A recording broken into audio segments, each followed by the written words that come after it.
Marcus Freeman, James Franklin, two black coaches. One of them will win and end up coaching in an FBS national championship game. First time ever for a black coach. Pretty cool there. These teams are both very interesting to me because I think they're built similarly, but they get the job done differently. Very good defenses, Jake. Teams that have a great ability to pound the rock. What are you seeing initially when you look at this matchup?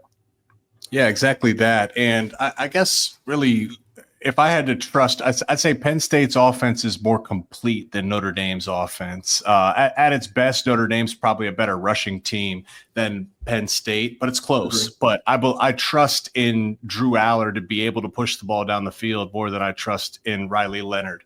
But what I really am interested in seeing here, Joshua, is when Penn State has the ball is personnel. So looking at Penn State, the amount of the percentage of since week 11, okay, they've run just about 60% of their plays out of 12 personnel. Meanwhile, for Notre Dame, they have seen the fifth fewest amount of 12 personnel all season. Now, that's something you might just gloss over, but I think that that's a big piece in this. As you know, from a defensive standpoint, 12 personnel, particularly with Tyler Warren, puts you into a serious bind defensively. 12 personnel to our viewers means one running back and two tight ends. So for Notre Dame, how much defensive success they've had this year, they now have to ask themselves, are you going to match 12 personnel with bigger bodies and stay in base? Well, who's going to guard Tyler Warren? On the flip side, if you want to get into nickel and bring in smaller guys that can match athletically with Tyler Warren, how are you going to shut down the run? That chess match there is something I'm really intrigued to see, because I believe for Penn State to win, it's for either team to win, but for Penn State, particularly with how limited they are at the wide receiver position, it's going to come down to running the ball and then getting into play action for Drew Aller. So I don't know if I'm reading too much into that. Are you interested in that as a defensive guy? Do you think that that's a big thing to watch, considering how vast this is? What you're talking about, Notre Dame has seen the fifth fewest amount of 12 personnel this year, and all of a sudden you're facing a Penn State team that has lived in 12 personnel and has the Mackey Award winner. Yeah, I mean, it's twofold for me, too, when I look at Notre Dame and what they do defensively. So just right off the bat, Xavier Watts, All-American safety, he's a little bit banged up coming out of their game against Georgia. I think that really matters there, right? Like, I think especially going up against Tyler Warren, the availability of your safeties and what your secondary room looks like and how it's constructed is important. And that's a secondary room that's been banged up all year, by the way. Like, they have rolled through a bunch of guys. And so that's a question that they're going to have to ask, is just like, how do they feel about their personnel generally? But then you look at the way that they actually play defense. They play, and I think it's top 5 in terms of percentage nationally for college football. They play man-to-man at a very high rate.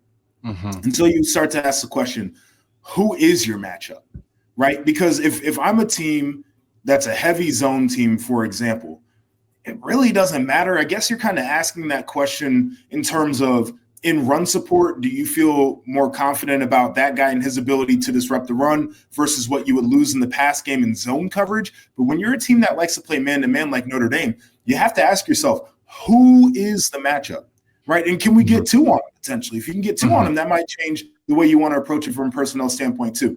So I think that's going to be a question that they have to ask and they have to answer. I'm very curious to see how they do it. And then for Penn State, I think it's that chess match. Okay, so if Penn State comes out in 12 personnel, Notre Dame answers with base. I'm throwing the football. There's not a question about it. I'm throwing the football. Now flip it around. If Penn State comes out in 12 and Notre Dame comes out in nickel, I'm running it.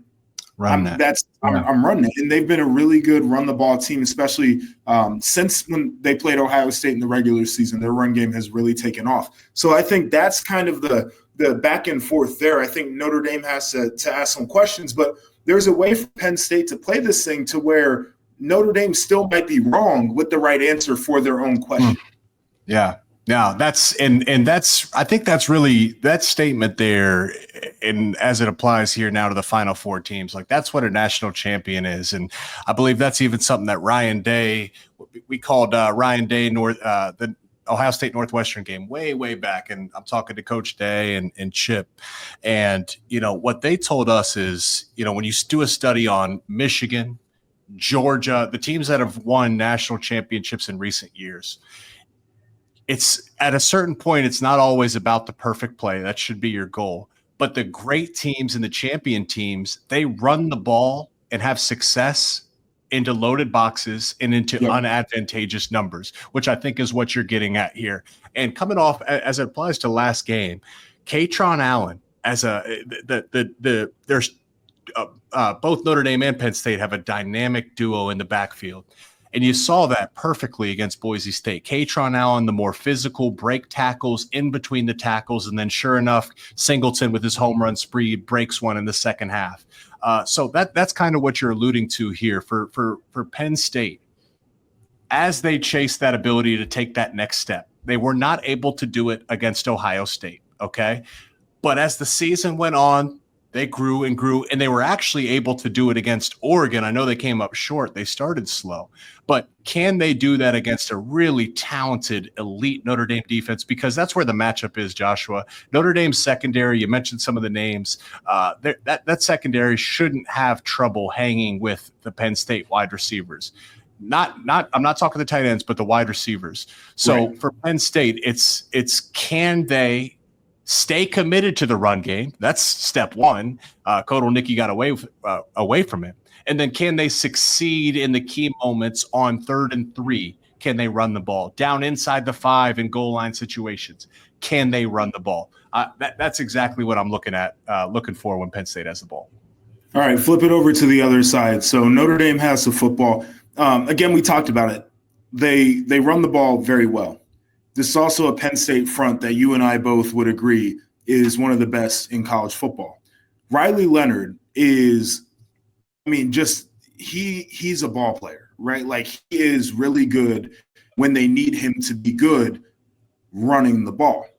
I'm not convinced that Riley Leonard is a quarterback. I'm convinced that he is one of the best ball players in college football. Not convinced that he is a great quarterback.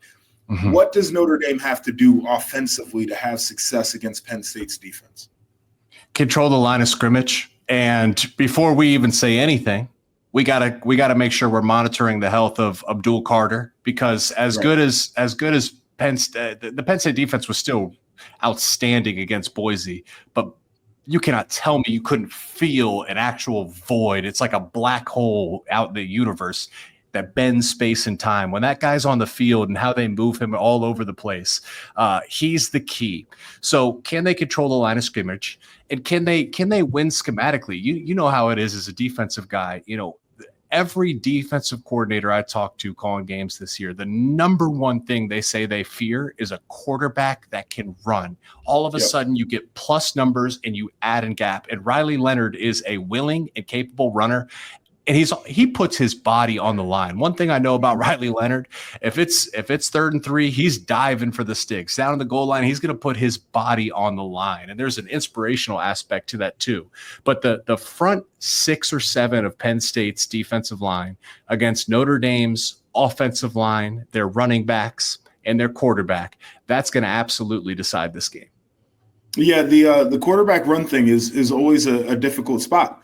I think you have to ask the question, though, against the Penn State defense, how many times are you willing to say you want to get your quarterback hit? I mean, he passes average for runs against Georgia probably somewhere in the 3rd quarter. That was a physical football game. Yeah.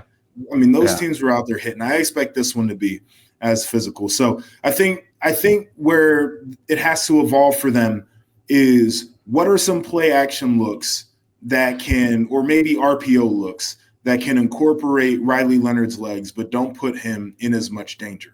That's where I would try to get that offense to in this one, because there's plenty of the quarterback run on tape. As a defensive coordinator, to your point, I'm ready to adjust. I've got the extra resources devoted. I'm coaching my guys on how I want them to play it. Well, now I'm susceptible to some play actions because maybe I'm not as worried about the pass game and what my drops look like and my landmarks and all the different things. I think that's the hard part there. Ultimately in this game, and I know we got to move on to the other one, I think Penn State's a better team. Yeah. And I'm giving them the edge. I would pick them to win. It wouldn't shock me if Notre Dame beats them, though, because I think Notre Dame, the thing about them, we mentioned the offense, the defense, they care about special teams. Marcus Freeman's dialed into the situations. Like, there are legitimate pathways for them to get a win in this game. Okay, so I'm with you there too. I trust Drew Aller more than Riley Leonard. I really across the board, like I feel Penn State in key positions, like from a talent standpoint, just has a slight edge on Notre Dame. Yes. But the concern is, and I look at the lead up to this, Notre Dame, both teams have shown some creativity. Penn State's creativity has worked against them. Okay. Right. The Boise State game should have never been close. Kotal Nicky, creativity, that hurt them. Meanwhile, I look at Marcus Freeman and what he's done. That helped them against Georgia. They were prepared and used creativity and gadgets to their advantage. So that's one thing that I will say it concerns me, because we've seen this with James Franklin, where that he has cost his team games because of some of the creativity. And it feels like at times Notre Dame, when they did some of those formations and tricks and gadgets, they were prepared and confident, and they said, we saw something on film and we're going to use this. Whereas with James Franklin, sometimes it feels like we're going to check the box of creativity, and it's more of a guessing game. And that's the one area that I think I give Notre Dame the edge. I'm totally there with you. I would give them the edge.